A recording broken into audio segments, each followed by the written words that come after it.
الحمد لله الذي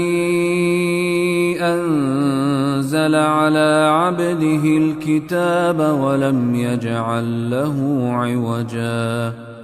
قيما لينذر بأسا شديدا من لدنه